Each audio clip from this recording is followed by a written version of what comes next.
So, in removing the disparity that social media brings, it's important to look at some social media programs that can be looked at and viewed upon as positivity towards the uses of social media.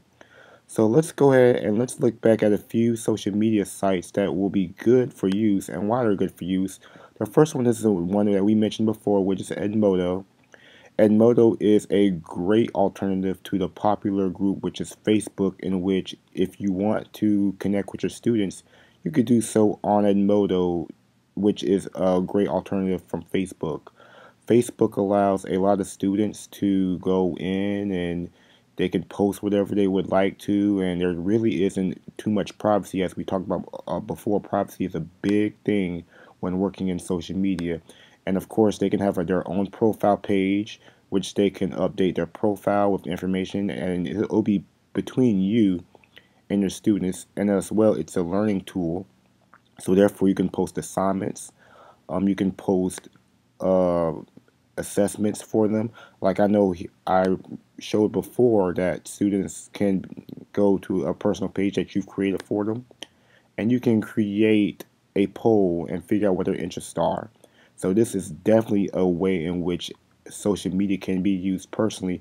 Students can also hold their own group discussions, which shows community building and relationships in the classroom.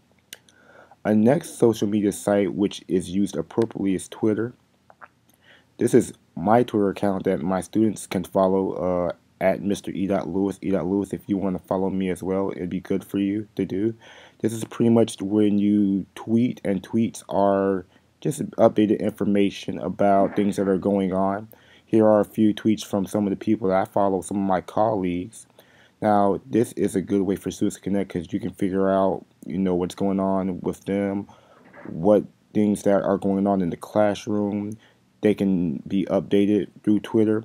Of course, these are one of these sites where you have to set boundaries and rules of what's appropriate and what's not appropriate, but it can be a tool that's good for use when looking at social media.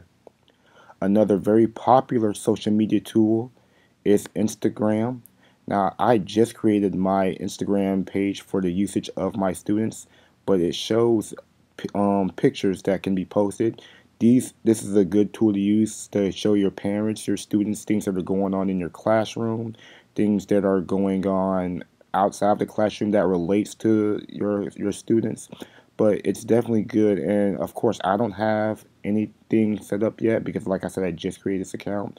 But once you follow more of your students and your coworkers and colleagues, you can see what's going on in the school systems.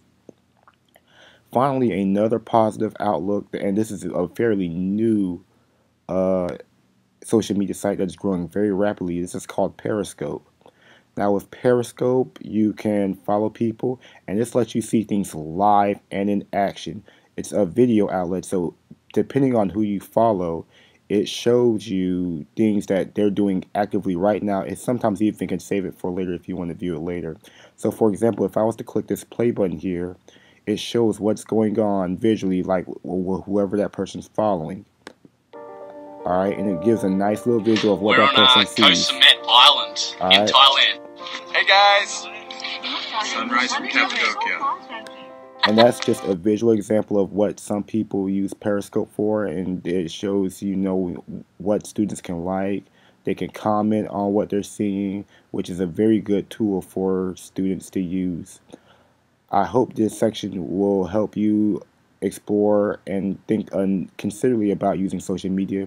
I chose these in particular because they are good with social media, and of course you have to set those boundaries, you have to set those rules, and you have to set those expectations. But these are the sites that could be good for use for students if you want to engage them more in the digital learning environment. Thank you, and I hope this helps you out.